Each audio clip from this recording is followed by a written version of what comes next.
Welcome to Impact Signals, Social Impact at the Scale of AI. I'm Charlie. And I'm Sarah. It's Monday, July 13, 2026, episode 72.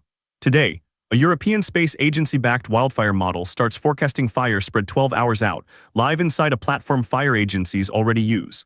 Safe Online commits $8.1 million US to 30 groups building AI defenses against AI-generated child abuse material. And the World Meteorological Organization puts a number on how much AI has actually improved dust storm forecasting, and where it still falls short. We start in Europe, where OroraTech just put a new wildfire spread forecasting model live inside its wildfire solution platform, the commercial system fire and civil protection agencies already use for daily satellite hotspot detection, including Greece's Hellenic fire system, which scans the country twice a day. The model was built under a project backed by the European Space Agency, ESA, and forecasts fires spread up to 12 hours ahead from a satellite-detected fire perimeter. What makes this significant is where it ships. This isn't a standalone research release sitting in a lab. It's a forward-looking forecast layer added directly to a detection tool agencies already have open, so a fire and civil protection team gets a 12-hour spread projection instead of only an after-the-fact hotspot alert. ESA is upfront that this is a first operational capability, not a continental-scale simulation tool yet. The model combines OroraTech's satellite fire archive with terrain, land cover, vegetation, and weather data, and it's trained only on an initial testing footprint of regions. The model is the easy part. The hard part is coverage. If your region isn't in that initial training footprint, this forecast doesn't help you this fire season.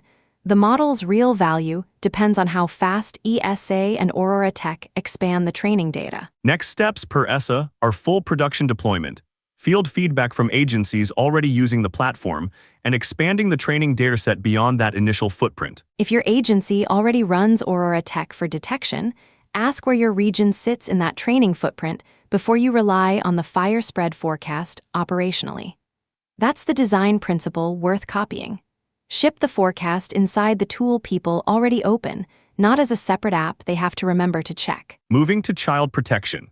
Safe Online, the fund under the Global Partnership to End Violence Against Children, just committed $8.1 million US in new grants to 30 organizations building AI defenses against AI-generated child sexual abuse material. What makes this significant is where the money is going.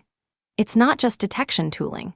Kenya's Kuhala Trust is building one of Africa's first child-centered AI safety benchmarks in Swahili and Sheng, and the London School of Economics Digital Futures for Children's Center is working with kids across 6 countries to surface hidden risks in generative AI systems. Safe Online says it's invested more than $100 million US across over 180 projects in more than 100 countries over the past decade.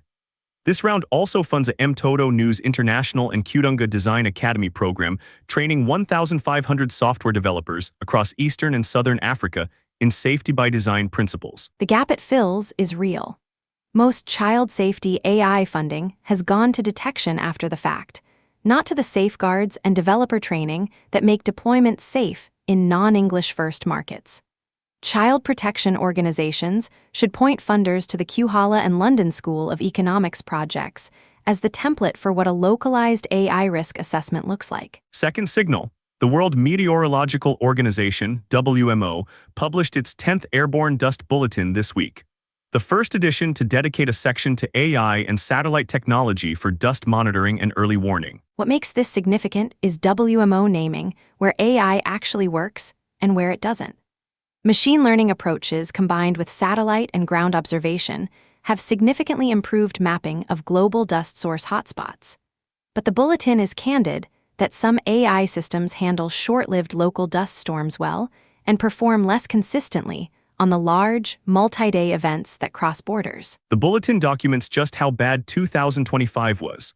El Paso, Texas logged 50 days of dust weather, more than double its annual average, with an hourly reading of 8,142 micrograms of particulate per cubic meter, the highest since hourly monitoring began roughly 27 years ago. The warning is only as useful as the behavior it changes.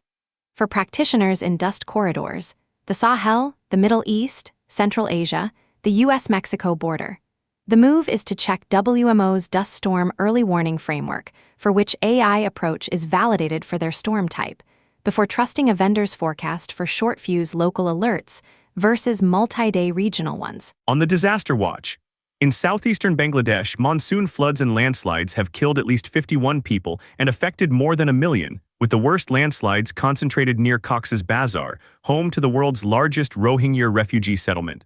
The U.S. Geological Survey (USGS) recorded a magnitude 6.4 earthquake off Papua New Guinea's Manus province and a magnitude 6.3 quake near New Caledonia's Loyalty Islands, both shallow and both green on USGS damage alert.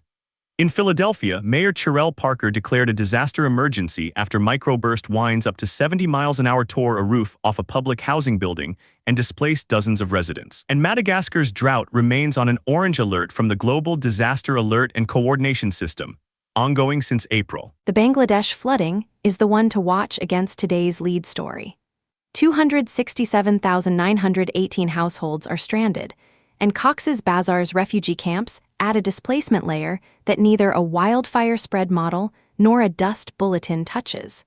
That response runs on road access and shelter capacity, not a forecast layer. Funding Watch, the Adaptation Fund's Climate Innovation Accelerator, run by the UN Climate Technology Center and Network (CTCN), has technical assistance open for up to 10 locally led climate adaptation projects across Asia-Pacific, with least developed countries and small island states especially encouraged to apply. Deadline October 7. And Anthropic's Claude Core Fellowship, a $150 million U.S. commitment funding 1,000 paid fellowships at $85,000 U.S. a year, closes applications this Friday, July 17. That Claude Core deadline is 4 days out, so if you're U.S. work authorized with under 2 years of full-time experience, apply now. The program doesn't require a specific educational background, and the first 100 fellows start at nonprofits in October. For the Climate Accelerator, the practical catch is eligibility. It's Asia-Pacific only, so confirm your country qualifies before you draft the application. The through line today: AI early warning and safety tools are moving into the platforms practitioners already have open. A wildfire spread model inside a detection tool, a child safety benchmark now its own fundable category, and a WMO standard for knowing which AI dust forecast to trust. Check where the tool actually ships before you evaluate it, inside a platform your team already runs, or as one more login nobody has time for. That's the operational question worth asking about anything on today's list. That's Impact Signals for Monday, July 13, 2026. If this briefing is useful, subscribe wherever you get your podcasts. Check us out at impactsignals.ai and share it with someone working in the field. Stay ready.